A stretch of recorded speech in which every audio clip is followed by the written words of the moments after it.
Welcome to my YouTube channel. अरे हाँ मैं सिखलाते बोले ओके सर। मिस्टर भट्ट बहुत ही सरफ पर्सनालिटी के इंसान थे। ऐसा नहीं कि आर्यनी को नव्या से कम जानते मानते थे। आर्यनी भी उनके लिए उनकी बेटी की तरह थी। पर अगर आर्यनी की जगह नव्या भी होती तो उसके साथ भी ऐसा ही करते, क्योंकि उनके हिसाब से इंसान को अपनी मेहनत और अपनी लगन से दम पर ही कुछ सब कुछ हासिल करना चाहिए। मिस्टर भट्ट आर्यनी की ओर एक फाइल करते हुए बोले, ये कुछ पेपर है, इनको अच्छे से रीड कर लो और इन पर काम शुरू कर दो।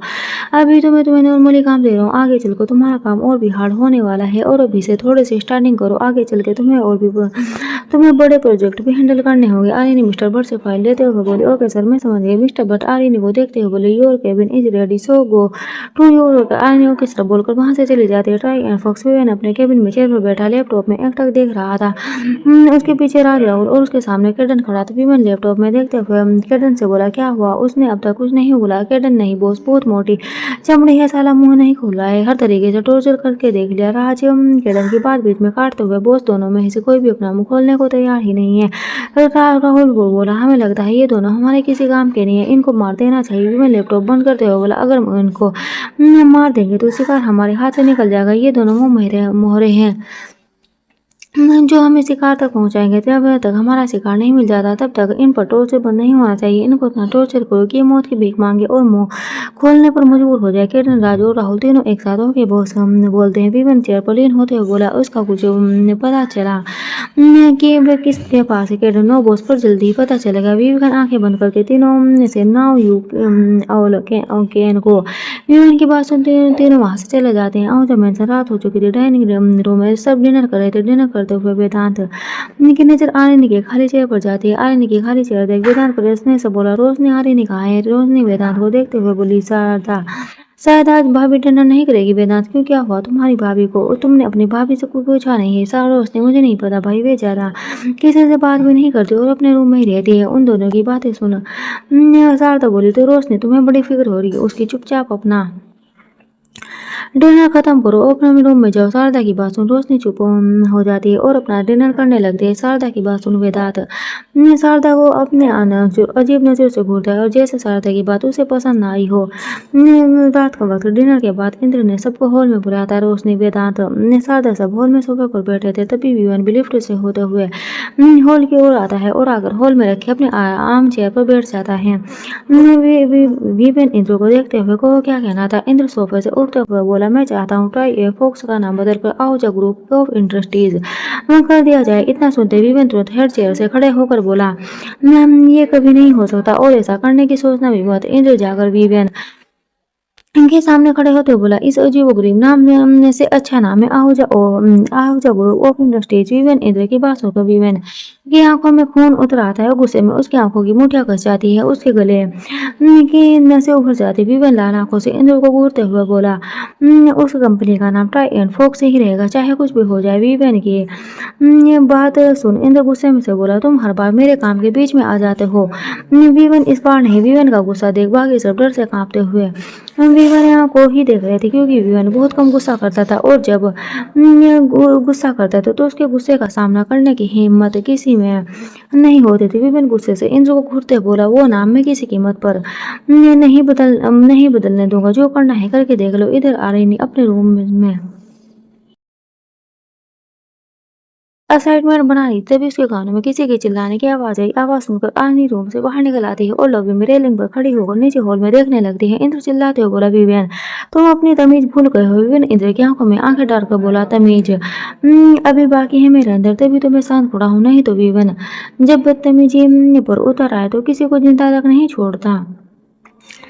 उन दोनों को लड़ते देख वेदांत उन दोनों के बीच में आकर खड़ा हो जाता है। वेदांत विमान को देखते हुए बोला, भाई प्लीज शांत हो जाओ, इतनी छोटी सी बात के लिए इतना रिएक्ट ये मत करो। विमान वेदांत को घूरते हुए बोला, तुम्हारे लिए छोटी बात होगी, मेरे लिए कोई छोटी बात नहीं। तभी शारदा आकर इंद्र का हाथ पकड़ते हुए बोली, इतनी छोटी सी बात के लिए तुम बाप बेटे एक दूसरे की जान लेने पर उतर आए हो। चलो इंद्र रूम में चलो, बंद करो ये तमाशा। विवेन शारदा को गुस्से भरी नजरों से घूरते हुए बोला, हमारे घर के मैटर्स में तुम नहीं पड़ो तो ज्यादा बेहतर रहे होगा।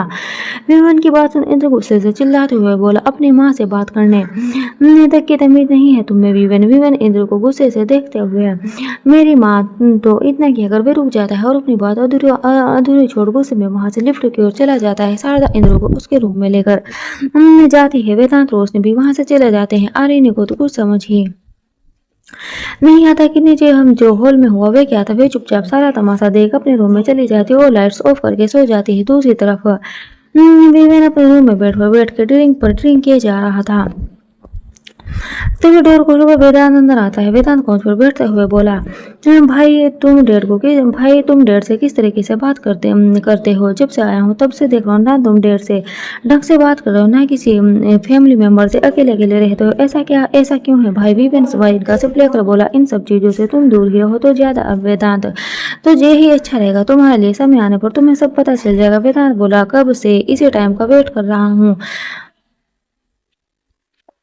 बचपन से देख रहा हूँ तुम डर गए से उगड़े उगड़े रहते हो भाई। इतना लड़ने की क्या जरूरत है? एक कंपनी के नाम की ही तो बात है। विभिन्न वेदांत को लाल आंखों से घूरते हुए, एक कंपनी के नाम की बात नहीं है। वे नाम मेरी माँ का दिया हुआ है और वह नाम किसी से भी कीमत पर नहीं बदला जाएगा। विवन की बात सुने वेदांत हैरान होते हुए बोला, वो नाम मोम ने रखा था? विवन, हाँ हमने वो नाम मोम नहीं रखा था। वेदांत पाँव से उठ विवेन के पास जाता है और उसके बगल में बैठ जाता है। वेदांत उसके कंधे पर हाथ रखकर बोला, भाई मुझे ये बात पता नहीं थी। मॉम से मैं भी प्यार करता था और मुझे नहीं पता कि ये नाम मॉम ने रखा है। इसके लिए मुझे माफ कर देना। आई एम सॉरी भाई। विवेन वेदांत की बात का कोई जवाब नहीं देता। विवेन को जवाब न देते देख वेदांत बेड छोड़कर रूम से बाहर चला जाता है। आज इतना सब कुछ होने के बाद विवेन को नींद नहीं आ रही थी। विवेन अपने लॉन में बैठा लैपटॉप पर कुछ तस्वीरें देख रहा था। वो पिक्चर उसके बचपन की थी। विवेन एक टकुन तस्वीरों को देख रहा था। तभी आर्यनी अपने रूम से निकल पानी का जग लिए लिफ्ट की ओर जाती है। आर्यनी एक नजर पीछे मुड़कर देखती है तो विवेन वही लॉन में बैठा लैपटॉप पर कुछ कर रहा था। विवेन को ऐसा देख आर्यनी को हॉल की बातें याद आने लगती है। वो अपने मन में सोचती है, पता नहीं ऐसा क्या है इस जानवर की लाइफ में जिसने इसको राक्षस बना दिया। ये और उसकी लाइफ दोनों बहुत बड़े मिस्टर है। आर्यनी है तो उसकी मटर से दूर ही रहे। विवेन को ऐसे देख आर्यनी के मन में अजीब सी फीलिंग भी आ रही थी और पता नहीं क्या सोच के वे उसकी ओर जाने लगती है। आर्यनी उसके सामने जाकर खड़ी हो जाती है पर विवेन अभी भी लैपटॉप में ही देख रहा था। विवेन को देखते हुए आर्यनी धीरे से बोली, mister Ahuja are you okay? Viven कोई जवाब नहीं देता। विवेन को जवाब न देते देख आर्यनी फिर से बोली, mister Ahuja are you okay? Aryani की बात सुन विवेन अपनी नजर उठाकर आर्यनी को देखता है। विवेन की नीली आंखें लाल होने की वजह से बेहद खतरनाक लग रही थी।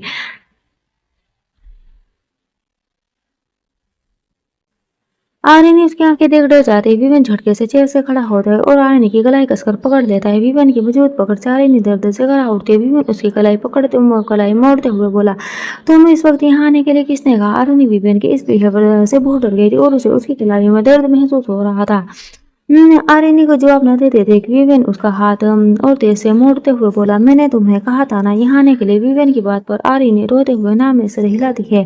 विवेन उसका हाथ छोड़कर उसे गुस्से से घूरते हुए बोला, अगली बार मेरे सामने खड़े होने से पहले 1000 बार सोच लेना और मुझे ज्यादा बकवास करने वाले लोग बिल्कुल पसंद नहीं है। ये बात अपने दिमाग में बिठा लो और दोबारा मेरे सामने दिखाई मत देना। इतना कहकर विवेन अपने रूम में चला जाता है और धम से गेट बंद कर देता है। विवेन के जाने के बाद आर्यनी वहीं फर्श पर बैठकर रोने लगती है। विवेन की पकड़ की वजह से उसकी चूड़ियां टूट के उसकी कलाई में धंस गई थी। उसकी कलाइयों से खून बह रहा था।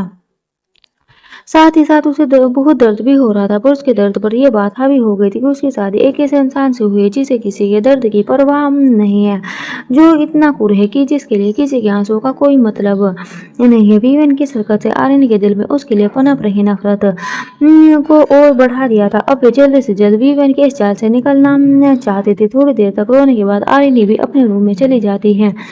नेक्स्ट डे सब डाइनिंग रूम में ब्रेकफास्ट कर रहे थे। तभी डाइनिंग रूम में विवियन आता है और आकर हेड चेयर पर बैठ जाता है। आर्यनी विवियन को देख थोड़ा डर जाती है। विवियन को देखते ही उसे कल रात की सारी बात याद आ गई थी। उसे वहां के लोगों से ज्यादा विवियन से डर लगने लगा था।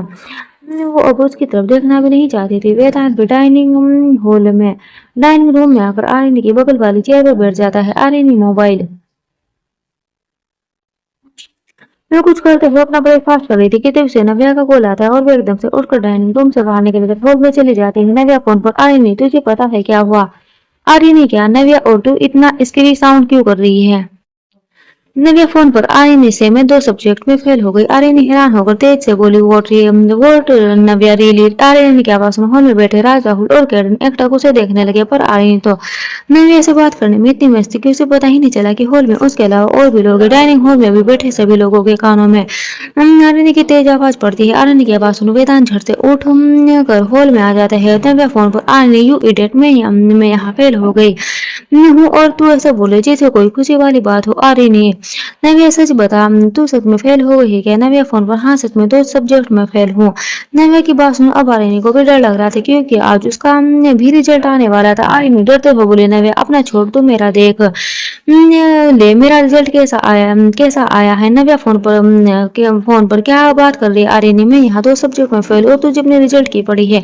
कैसे दोस्त हो? आर्यन घबराते बोले, नव्या जो होना था वह तो हो गया, अब चल मेरा रिजल्ट देख ले। कुछ देर बाद नव्या फोन पर, आर्यन तुझे पता है क्या हुआ? नव्या की बात सुन अब आर्यन को और भी ज्यादा डर लग रहा था। आर्यन डरते हुए बोले, नव्या प्लीज। अच्छा बोला नव्या फोन पर, आर्यन तूने कॉलेज में टॉप किया है? नव्या की बात सुन उसे यकीन ही नहीं हो रहा था। आर्यन हैरान होते थोड़ा तेज से बोली, वोट। इस बार आर्यन की आवाज इतनी तेज थी कि राहुल और राज और करण तीनों एक साथ सोफे से खड़े हो जाते हैं। उन्हें तो यही लग रहा था कि कोई बड़ी प्रॉब्लम हो गई है। उधर आर्यन के पीछे खड़ा वेदांत अपने दोनों हाथ पॉकेट में डाले आर्यन की बात गौर से सुन रहा था। अब तक सब डाइनिंग रूम से हॉल में आ चुके थे। नव्या फोन पर, नवीनी अब ट्रीट देने की तैयारी कर ले। मैं तो फेल हो गई तो क्या हुआ, तेरे टॉप करने की ट्रीट तो लेकर रहूंगी। आर्यन ओके बोलकर कॉल कट कर देती है और पीछे मुड़कर देखती है तो सबकी नजर उसी पर थी। सब उसको एक टक देख रहे थे। राज, राहुल, कैडन एक साथ बोले, वोट है अपन में। वेदांत बोला, क्या हुआ आर्यन? आर्यन पहले तो तीनों में नर्स को देखते, फिर वेदांत को देखते हुए बोली, तुम लोग मुझे ऐसे क्यों देख रहे हो? वेदांत बोला, तुम इतनी तेजी से चिल्लाई कि तुम्हारी आवाज सब सुन हॉल में इकट्ठा हो गई। अब बताओ क्या बात है? किसी से लड़ाई वड़ाई हो गई क्या और कोई प्रॉब्लम हो गई? आर्यन बोली, लड़ाई वड़ाई से क्या मतलब है तुम्हारा? वेदांत बोला, तुम इतनी तेज चिल्ला रही थी, कुछ हुआ क्या? तभी तो आर्यन बोली, वे मेरी फ्रेंड। इतना कहकर रुक जाती है, फिर कुछ पल रुकने के बाद आगे बोली, मैंने कॉलेज में टॉप किया है। आर्यन की ये बात सुनकर राज, राहुल और कैडन गहरी सांस लेते हैं। रोशनी खुश होते हुए आगे आती है और आर्यन के गले से लगाते हुए बोली, कॉन्ग्रेचुलेसन भाभी। आर्यन उससे अलग होकर मुस्कुराते बोली, थैंक यू रोशनी। वेदांत हाथ बढ़ाते हुए बोला, कॉन्ग्रेचुलेसन, नेक्स्ट टाइम टॉप करो तो धीरे से बोला, नहीं तो पूरा बंगलुरु इकट्ठा हो जाएगा। आर्यन वेदांत से हाथ मिलाते हुए बोली, मेरी आवाज तो धीरे ही है, लोगों के कान ज्यादा सुनते हैं। साथ विवन भी एक्सप्रेशन लेस होकर आर्यन के सारी नोटंकी देख रहा था। फिर विवन वेदांत और आर्यन को इग्नोर कर राज, राहुल और कैरन से कुछ बातें करने लगता है और रोशनी अपना कॉलेज निकल जाती है। आर्यन अपनी रिस्ट वॉच देखते हुए वेदांत से बोली, मुझे अब बहुत लेट हो रहा है तो शाम में बात करते हैं। वेदांत आर्यन को परेशान होते देख बोला, तो मैं ज्यादा लेट हो रहा तो मैं छोड़ देता हूँ कॉलेज। आर्यन वेदांत को देखते हुए बोले, नहीं मैं चली जाऊंगी एंड थैंक यू। पूछने के लिए तभी वेदांत की नजर विवियन पर जाती है जो हॉल के गेट की ओर जा रहा था। विवियन को जाते देख वेदांत के दिमाग में कुछ चलता है। वेदांत विवियन को देखते हुए आर्यन से बोला, आर्यन तुम्हें लेट हो रहा ना है ना, तो आज कॉलेज तुम्हें भाई छोड़ देंगे। वेदांत की बात जैसे ही विवियन के कानों में पढ़ते हैं, विवेन और पीछे मुड़कर वेदांत को घूर कर देखने लगता है। विवेन को घूरते देख वेदांत आगे बोला, क्या भाई अपनी वाइफ को कॉलेज में नहीं छोड़ सकते? कैसे हस्बैंड हो आप? ये सुनते ही आर्यन के हाथ पैर कांपने लगते हैं। मैं अपने मन में बोली, इस खूंखार जानवर के साथ जाने से अच्छा है कि आज मैं कॉलेज ही ना जाऊं। विवेन वेदांत को घूरते हुए बोला, वेदांत तुम्हारी जुबान कुछ ज्यादा ही चलने लगी है।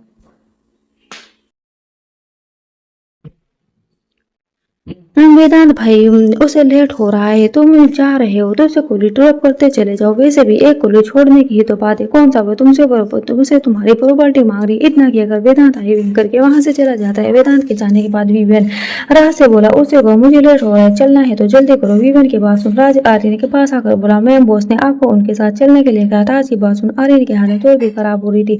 एक तो कल रात का विवेन का गुस्सा देखे वैसे ही डरी हुई थी। और अब तो कॉलेज छोड़ने की बात भी हो गई थी। आर्यन अब फंस चुकी थी। रात के बाद सुन आर्यन अपने मन में अपने साथ ले जाने की क्या जरूरत है। जैसे अलग रूम दिया है वैसे कार भी देते, फिर हॉल की सीलिंग देते हुए जीसस इस जानवर के दिमाग में कार देने वाली बात डाल दो ना, नहीं तो आज ये सीधा मुझे आपके पास से भेज देगा। आर्यन अपने आप में खोई हुई थी कि राजवीर से बोला, मैम जल्दी चलिए, बॉस को लेट हो रहा है। आर्यन के अंदर हिम्मत नहीं थी विवन को मना करने की, और अब उसके पास विवन के साथ जाने के अलावा और कोई चारा नहीं था। यही सब सोचते हुए आर्यन अपना सर हाँ में हिलाकर राज के पीछे कार की ओर चले जाते हैं। विवन की कार में आगे ड्राइवर सीट पर राज, पैसेंजर सीट पर राहुल, बैक सीट पर विवन बैठा था। आर्यन डरते हुए कार के पास जाती और धीरे से डोर खोलकर विंडो से चिपक कर बैठ जाती है। आर्यन के बैठते ही कार मैंसन से बाहर निकल जाती है। कुछ देर बाद आर्यन विवन के साथ कार में थी। उसे इस समय विवन से बेहद डर लग रहा था। शादी के बाद पहली बात है जब विवन के साथ उसके कार में बैठी थी। पैसेंजर सीट पर बैठा राहुल। आर्यन से बोला, मैम आपको कहाँ जाना है। आर्यन डरते हुए राहुल से बोली, Bengaluru university. Rahul okay. Vivian अपने लैपटॉप में कुछ कर रहा था और आर्यन बार बार हाथ उठाकर अपनी रिस्ट वॉच देख रही थी। बार बार हाथ उठाने से उसकी चूड़ियों की खनक विवेक के कानों में पड़ रही थी। चूड़ियों की आवाज से विवेक बहुत इरिटेट हो रहा था। चूड़ियों की खनक सुन उसका मन किया कि वो उसकी चूड़ियां तोड़ दे, पर फिर तुरंत उसने अपने आप को काम कर लिया, क्योंकि उसके दिमाग में कॉन्ट्रैक्ट की बात हो गई। कॉन्ट्रैक्ट के अकॉर्डिंग वे दोनों एक दूसरे की पर्सनल लाइफ में कोई इंटरफेयर नहीं कर सकते थे। यही सब सोचते हुए विवेक अपने काम पर ध्यान देने लगता है। और आज एक होने की बात हुई थी। आज पहली बार उस साथ कार में उसकी चूड़ियां खंगोलने से शोर हुआ था। बेंगलुरु यूनिवर्सिटी। विवन की कार अगर बेंगलुरु यूनिवर्सिटी के सामने रुकती है और रानी धीरे से उतर कर लगभग भागते हुए यूनिवर्सिटी के गेट के अंदर चली जाती है। आर्यन सीधे कैंटीन की ओर जाती है और जाकर नव्या के सामने वाली टेबल पर बैठ जाती है। नव्या टेबल पर सीटी गाय फूट फूट कर रो रही थी। आर्यन को देखकर नव्या रोते हुए बोली, मैं तो सब्जेक्ट में फेल हो गई हूँ, अब मेरा क्या होगा। आर्यन ने नव्या को शांत कराते हुए बोले, चुप नव्या चुप हो जा, फेल ही तो हो गई, बैक पेपर दे देना, पास हो जाएगी। नव्या आर्यन को कसकर पकड़कर जोर से रोते हुए बोली, अगर मैं बैक पेपर में भी पास नहीं हो तो मेरे डैड मुझे घर से निकाल देंगे। तो जानती हो ना मेरे डैड कितने स्ट्रिक्ट है। आर्यन ने नव्या के आंसू पोंछते हुए बोली, कुछ नहीं होगा, मैं तुझे पढ़ा दूंगी, डोंट वरी। नव्या अब रोना धोना बंद कर। नव्या पक्का तू मुझे पढ़ाएगी ना। आर्यन हाँ बाबा पक्का पढ़ा दूंगी, पर अभी मुझे ऑफिस जाना है, मुझे ऑफिस के लिए लेट हो रहा है। नव्या बहुत मुश्किल से आर्यन को छोड़ दी और फिर आर्यन से बोली, आर्यन डैड को मत बताना, उनको पता चला तो बहुत। आर्यन नव्या के बाद बीच में काटते हुए बोली, मैं नहीं बताऊंगी, प्लीज मुझे ऑफिस जाने दे, आई एम गेटिंग लेट। यार नव्या को शांत कराने के बाद आर्यन ऑफिस के लिए निकल जाती है। भट्ट ग्रुप आर्यन अपने केबिन में बैठे कुछ काम कर रही थी, तभी केबिन के डोर पर नॉक होता है। आर्यन ने लैपटॉप में देखते हुए बोली, कम इन। केबिन का डोर खोल कर एक सर्वेंट अंदर आता है। सर्वेंट सर ने आपको अपने केबिन में बुलाया है। आर्यन ओके सर ओके बोलकर भट्ट के केबिन में चली जाती है। आर्यन भट्ट के केबिन में जाकर मिस्टर भट्ट से बोली, आपने बुलाया सर। मिस्टर भट्ट आर्यन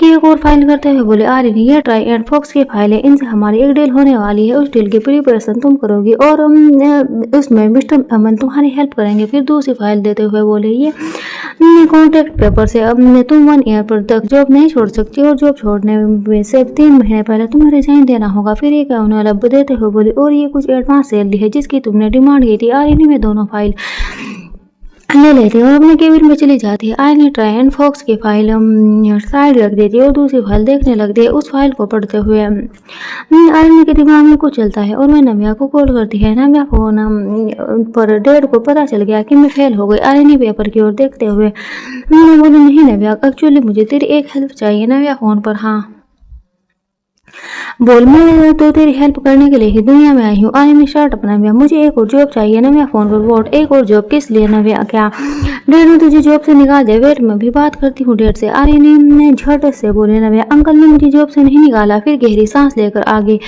बोली, एक्चुअली यहाँ की सैलरी में सिर्फ मैं कॉलेज की फीस ही भर पाऊंगी, तो मुझे और पैसे चाहिए महक की केयर टेकर को देने के लिए, तो मेरे लिए एक और जॉब का अरेंजमेंट कर देना। मैं फोन पर, अच्छा मैं पता करके बताती हूँ। आर्यन जल्दी बताना नव्या, ज्यादा टाइम नहीं है मेरे पास, महक केयर टेकर की फीस भी भरनी है। इतना बोलकर आर्यन फोन कट कर देती है और अपने काम में लग जाती है। ट्रायन फॉक्स विवेन अपने केबिन में बैठा ब्लैक टी पीते हुए कोई पेपर्स पढ़ रहा था। तभी वेदांत केबिन के डोर खोलकर अंदर आता है। वेदांत एक फाइल टेबल पर रखते हुए, भाई ये भट्ट ग्रुप के पेपर्स और मैं ये डील फाइनल करके नहीं जाऊंगा, करने नहीं जाऊंगा। विवेन अपनी नजर पेपर से हटाकर वेदांत को देखते हुए, आवारा गर्दी से टाइम मिलेगा ना, तब कोई डील करोगे। विवेन की बात सुन वेदांत गुस्से में बोला, हाँ मैं आवारा हूँ तो आप अपनी ये डील खुद ही देख लो, और वैसे भी मुझे और कोई काम है। इतना कहकर वेदांत केबिन से बाहर निकल जाता है। विवेन एक नजर फाइल को देखता है और फिर पेपर्स पढ़ने लगता है। रात का वक्त आहजा मेंशन आर्य अपने रूम में बेड पर बैठे कोई फाइल पढ़ी थी। तभी आर्य के रूम का डोर खोलता है। आर्य को बताता है कि वेदांत है, क्योंकि उसके अलावा उसके रूम में कोई नहीं आया था। सर्वेंट भी बिना नॉक किए अंदर नहीं आते थे। वेदांत अंदर आता है और आर्यनी के सामने वाले काउच पर बैठ जाता है। फिर आर्यनी को देखते हुए, so where is my treat. Aryani Vedant को देखते हुए, कैसे ट्रीट? वेदांत, तुम अपने कॉलेज के नए टॉपर्स बन गए हो तो ट्रीट तो तुम्हें देनी ही पड़ेगी डियर भाभी। आर्यनी, भाभी बोलने की जरूरत नहीं है, तुम मुझे मेरे नाम से बुला सकते हो। वेदांत, मैं भी यही सोच रहा था कि सच को तो मुझे भाभी बड़ बिल्कुल पसंद नहीं है। वेदांत की बात पर आर्यनी मुस्कुरा देती है। वेदांत, वैसे तुम कौन से कॉलेज में पढ़ते हो? आर्यनी, बेंगलुरु यूनिवर्सिटी। वेदांत, हम, और तुम मुझे इतना सड़ा सा रिएक्ट क्यों करती हो? आर्यनी, क्योंकि तुम मुझे सड़े से दिखते हो, हमेशा अपनी अकड़ में रहते हो। वेदांत टेबल पर पैर रखते हो बोला, अच्छा, पर मैंने तो अभी तक अपनी अकड़ दिखाई ही नहीं। आर्यनी उसके एक्शन को ऑब्जर्व करते हुए बोली, और ये बात भी तुम पूरे एटीट्यूड के साथ कह रहे हो। वेदांत टोंट मारते हुए बोला, वैसे तुम इतनी प्यार भरी बातें हमेशा से करती थी या यहाँ की हवा को असर है? आर्यनी एटीट्यूड के साथ बोले तो आर्यनी एटीट्यूड के साथ बोले, दोनों ही समझ लो। वेदांत, फिर वेदांत उसके बेड पर पड़े पेपर्स देखते हुए, वैसे ये कैसे पेपर्स है? आर्यनी पेपर्स देखते हुए बोली, वो मैं एक डील पर काम करी, उसी की फाइल है, पर इसमें बहुत सी चीजें मेरी समझ से बाहर है। वेदांत आर्यनी को देखते हुए बोला, तुम चाहो तो मैं तुम्हारी हेल्प कर सकता हूँ। आर्यनी एटीट्यूड के साथ बोली, और मैं तुम्हारी हेल्प बिल्कुल भी नहीं। वेदांत, और ऐसा क्यों? आर्यनी को सोचकर बोली, मैं तुम्हारी हेल्प के किस हक से लूँ? वेदांत, भाई ही समझ के ले लो। इतना सुनते ही आर्यनी की आंखें नम हो जाती है। वेदांत उसकी आंखों में आंसू देख पाँव से उठ उसके पास बैठ जाता है और उसे हग कर लेता है। वेदांत उसका सर सहलाते हुए, तुम रो क्यों रही हो? आर्यनी रोते हुए बोली, तुमने मुझे बहन बोला है, इसलिए। वेदांत उसे शांत कराने की कोशिश करते हुए, तो इसमें रोने वाली कौन सी बात है? क्या तुम्हें बहन बोलकर कोई गलती कर दी मैंने? आर्यनी रोते हुए बोली। वेदांत, आर्यनी, इस पर रोने वाली क्या बात? कोई बात नहीं, अगर तुम ऐसे ही रोती रहोगी तो मुझे बुरा लगेगा। आर्यनी, पर मेरे रोने से तुम्हें क्यों बुरा लग रहा है? वेदांत, क्योंकि तुम मेरे लिए मेरी रोशनी की तरह ही हो, और जैसे मैं रोशनी को रोते नहीं देख सकता, वैसे तुम्हें भी रोते हुए नहीं देख सकता। वेदांत की बात सुनकर आर्यनी के गाल उसके आंसू से भीग जाते हैं। इस घर में उसे पहली बार कोई ऐसा मिला था जिसने उसे उसके सामने उसके अपने होने का एहसास दिलाया था। आज वेदांत के साथ उसे एक कनेक्शन सा फील हुआ था। आर्यनी वेदांत से अलग होती है और अपने आंसू पहुंचती है। आर्यनी मुस्कुराते हुए बोली, थैंक यू मेरा भाई बनने के लिए। वेदांत आर्यनी के गालों को खींचते हुए, सिर्फ थैंक यू से काम नहीं चलेगा, ट्रीट बाकी है मेरी। आर्यनी वेदांत को चिढ़ाते हुए बोली, मैं कोई ट्रीट नहीं देने वाली। वेदांत आर्यनी को टीज करते हुए बोला, ट्रीट तो मैं लेकर रहूंगा। तो ऐसे ही वे दोनों कुछ देर तक बातें करते हैं। फिर वेदांत वहां से डायरेक्ट विवेन के रूम की ओर चला जाता है। विवेन अपने रूम में बैठा कुछ फाइल रीड कर रहा था। तभी रूम का डोर खोलकर वेदांत अंदर आता है। वेदांत उस फ्लोर पर आर्यनी और विवेन के रूम में आ जा करता था। आर्यनी और विवेन एक दूसरे से दूर तो कोई मतलब नहीं था। एक दूसरे के रूम में जाने की बात तो दूर की बात थी। वेदांत विवेन के बेड के दूसरी ओर जाकर बैठ जाता है और विवेन को देखते हो, भाई तुम्हें उस लड़की के साथ ऐसा नहीं करना चाहिए था। सो विवेन वेदांत को देखते हुए, उस लड़की ने तुम्हारे ऊपर ऐसा क्या जादू कर दिया जो तुम उसकी साइड लेने यहाँ आए हो? वेदांत, कोई जादू वादू नहीं किया है उसने मुझ पर, उसके लिए बुरा लग रहा है, वे बिना किसी वजह से इन सब में फंस रही है। तुम ये कॉन्ट्रैक्ट खत्म होने के बाद उसे कुछ नहीं करोगे भाई? विवेन वापस फाइल में देखते हुए बोला, अगर वो मेरे रास्ते में नहीं है और तुम और मुझे डिवोर्स दे दिया तो मैं प्रॉमिस में कुछ नहीं करूंगा। और विवेन सिंघा ने अपना वादा कभी नहीं तोड़ा, पर अगर उसने चालाकी करने की कोशिश की तो उसकी जान की गारंटी मैं भी नहीं ले सकता। वेदांत, मुझे नहीं लगता कि उसे तुम्हारी प्रॉपर्टी में कोई इंटरेस्ट होगा। विवेन, उसका इंटरेस्ट ना लेना ही उसकी जान बचा सकता है। फिर वेदांत को देखते हुए, तुम उस लड़की की इतनी तरफदारी कर रहे हो, कहीं तुम्हें उससे प्यार तो नहीं हो गया? विवेन की बात सुन वेदांत, क्या बकवास कर रहे हो? अभी उसे बहन बोल के आया हूँ। इतना कहकर वेदांत विवेन के रूम से चला जाता है। विवेन एक नजर डोर को देखता है, फिर वापस से अपनी पढ़ने लगता है। Next day Bengaluru university. इस समय आर्यन कॉलेज की कैंटीन में बैठी कॉफी पी रही थी, तभी नव्या उसके पास आती है और उसके सामने वाली चेयर पर बैठ जाती है। नव्या आर्यन की कॉफी का सिप अपनी ओर करके कॉफी का सिप लेकर बोली, मैंने तेरे लिए एक जॉब ढूंढी है। आर्यन अपनी कॉफी का कप वापस अपनी ओर करते हुए बोली, कैसी जॉब है? नव्या कॉफी का कप वापस अपनी ओर करते हुए बोली, होटल की जॉब है। आर्यन कप वापस अपनी ओर करते हुए बोली, होटल में जॉब? नव्या कॉफी का सिप वापस अपनी ओर करते हुए बोली, हाँ,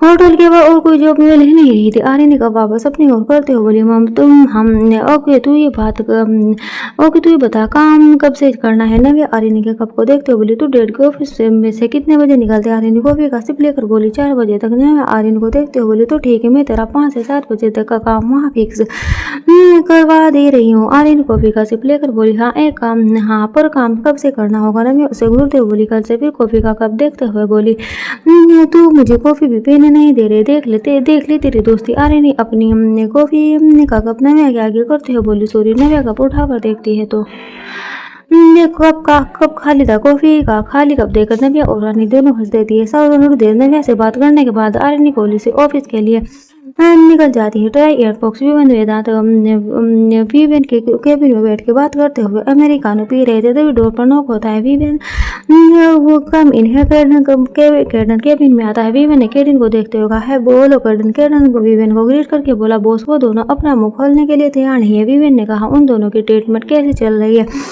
कैडन ने कहा, बॉस ट्रीटमेंट में कोई कमी नहीं है, पर मुझे नहीं लगता कि वे है अपना मुंह खोलेंगे। उन दोनों की बात सुन वेदांत ने कैडन से कहा, फिर मार दो उन दोनों को। वैसे भी वे दोनों हमारे किसी काम के नहीं। विवेन दांत और देखते हुए, नहीं वेदांत, हम उन्हें ऐसे नहीं मार सकते। वे दोनों इस खेल को बदलने वाले वे मोहरे हैं, जिनका मुंह खुला तो पूरा खेल बदल जाएगा। फिर थोड़ा रुककर आगे बोला, इस खेल का मेरा भी एक आदमी उनके पास है, पर जब तक वे दोनों मेरे पास है, तब तक इस खेल में मेरा पलड़ा भारी है। उन दोनों को मार दिया तो सारा खेल ही खत्म हो जाएगा। वे बौखला उठेगा और वे हमें कभी नहीं मिलेगा जो हम चाहते हैं। वेदांत कुछ सोचने के बाद, तो अब आप क्या करेंगे? विवेन ने कहा, इंतजार। विवेन की बात सुनकर वेदांत के चेहरे पर मिस्टीरियस स्माइल आ जाती है। रात का वक्त आहूजा मैंसन। इंद्र आज किसी मीटिंग के लिए इंडिया से बाहर गया हुआ था। वेदांत और विवेन अभी तक ऑफिस से घर नहीं आए थे। बाकी सब लोग डिनर कर रहे थे। डाइनिंग रूम में बैठे शारदा वेदांत और विवेन के लिए परेशान हो रही थी। शारदा रोशनी वेदांत से पूछे, वो कब तक घर आएगा? रोशनी शारदा को देखते हुए बोली, मोम भाई बच्चे नहीं है, वे आ जाएंगे।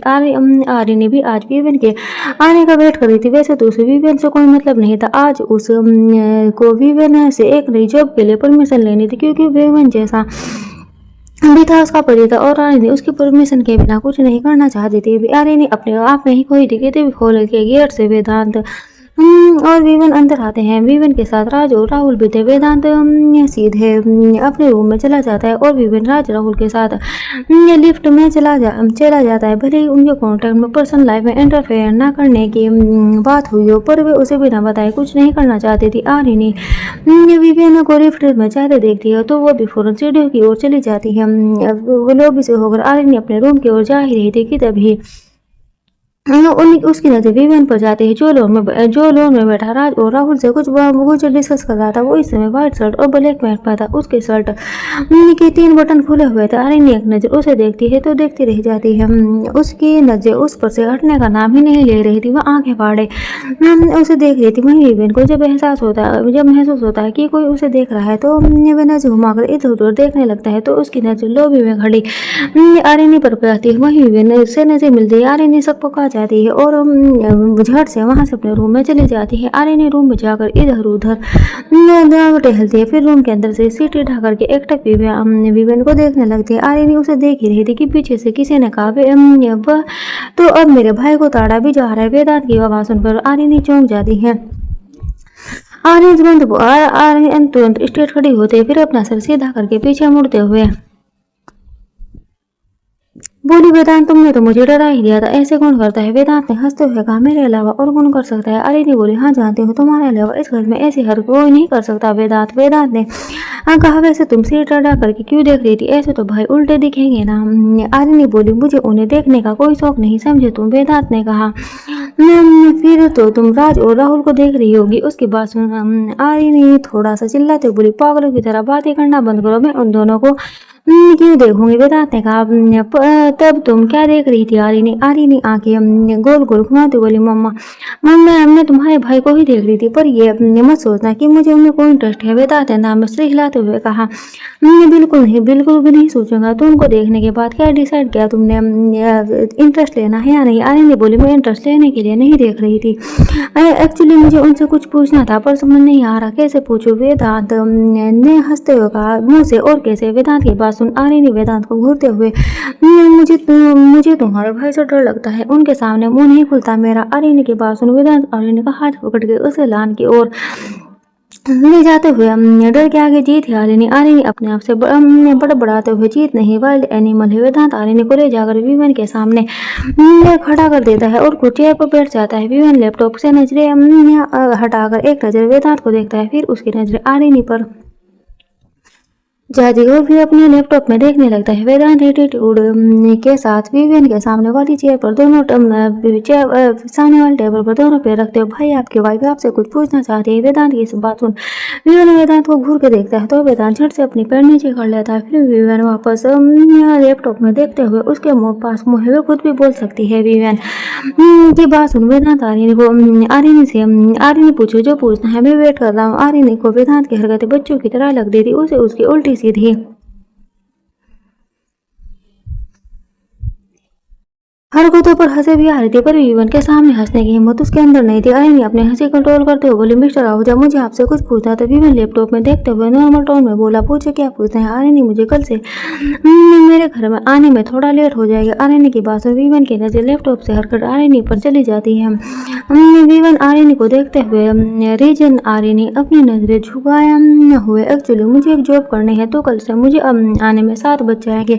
आलिनी की बात सुन विवन वापस लैपटॉप में देखते हुए, 7:30 से लेट नहीं होना चाहिए। इतना कहकर विवन लैपटॉप में कुछ टाइप करने लग जाता है और आलिनी तुरंत अपने रूम में चले जाते हैं। नेक्स्ट डे सुबह सब ब्रेकफास्ट करके अपने काम पर निकल गए थे। वेदांत अपने किसी दोस्त से मिलने चला गया था और रोशनी की आज छुट्टी थी, तो शारदा रोशनी घर में ही थे। आलिनी भी अपने कॉलेज के लिए निकल गई थी। आज आलिनी काफी हड़बड़ी में थी क्योंकि उसे आज 2 जॉब करनी थी। अब उसे 2 जॉब को मैनेज करना था और आलिनी को अनाथ आश्रम भेजना था। महक की फीस भरने के लिए आलिनी ने सोचा था कि पहले वह महक की केयर टेकर की फीस भरेगी, उसके बाद यूनिवर्सिटी की, क्योंकि महक उसके लाइफ में बहुत इंपॉर्टेंट थी। जब उसके पास कुछ नहीं था तब उसके पास सिर्फ महक थी। आलिनी अपनी क्लास से खत्म करने के बाद यूनिवर्सिटी के गेट के बाहर खड़ी थी कि तभी अचानक से एक येलो कार तेजी से उसके सामने आकर रुकती है। आलिनी कार देखकर थोड़ा पीछे हट जाती है। कार का डोर खोलकर नव्या बाहर निकलती है। फिर आलिनी ऊपर से नीचे तक देखते हुए उसकी ओर देखती है। नव्या आलिनी के पास आके बोली, तू ठीक है ना आरू? आलिनी हैरानी से नव्या को देखते हुए बोली, अपनी आदत सुधार ले नव्या, वरना ऐसे तो एक दिन तू मुझे मार ही डालेगी। नव्या कान पकड़ते हुए बोली, सॉरी आलिनी, मैं थोड़ा जल्दी में थी। आलिनी बोली, ड्राइंग तो संभाल कर क्या करना यार, ऐसे तो तू एक दिन खुद भी मरेगी और मुझे भी मर पाएगी। उसकी बात सुनकर नव्या अपने डिफेंस में बोली, अगर तू यहाँ खड़ी ही नहीं होती तो इतना कुछ नहीं होता ही नहीं, सारी गलती तेरे यहाँ खड़े होने की। आलिनी दोनों हाथ बंद कर नव्या को देखते हुए, तू कार सही तो चला नहीं सकती और मुझे यहाँ खड़े होने के लिए ब्लेम कर रही है। नव्या बात बदलते हुए, अब अच्छा ये सब छोड़, तू ये बता तू यहाँ क्या कर रही थी? आलिनी देखते हुए बोली, यार मैं कब से ऑटो का वेट कर रही थी, पर आज कोई ऑटो मिल ही नहीं रही है। आलिनी की बात सुन नव्या आलिनी का हाथ पकड़कर कार क्यों ले जाते? बोली, चल मैं तुझे छोड़ देती हूँ। नव्या कार का डोर खोलकर आलिनी को कार में बैठाते हुए ड्राइविंग सीट पर बैठकर कार स्टार्ट कर देती। कार हवा की रफ्तार से यूनिवर्सिटी से बाहर निकल जाती है। कार ड्राइव करते हुए नव्या आलिनी से बोली, वैसे ये तो बता तुझे जाना कहाँ है? आलिनी विंडो से बाहर देखते हुए बोली, अनाथ आश्रम। नव्या बोली, अनाथ आश्रम? महक ठीक तो है ना? आलिनी बोली, हाँ वो बिल्कुल ठीक है, मैं महक की केयर टेकर की फीस जमा करने जा रही हूँ। आलिनी की बात सुनकर नव्या कुछ सोचकर अब बोली, आलिनी, अब महक 4 साल की हो गई तो तुझे अब उसे अपने पास रख लेना चाहिए। नव्या की बात सुनकर आलिनी पैसेंजर सीट पर सीटी खाते हुए बोली, सोच तो मैं भी यही रही थी, पर अब तो पॉसिबल ही नहीं है। नव्या एक नजर आर्यन को देखते हुए बोली, पॉसिबल नहीं है? क्यों पॉसिबल नहीं है? नव्या की बात सुन आर्यन ने आंखें बंद करके अपने मन में जिस राक्षस की कैद मैं होना, मैं नहीं चाहती कि मेरी बेटी भी उस कैद की उसे भी मेरी बेटी भी उसकी कैद में मेरे साथ रहे। Thanks for watching, bye bye.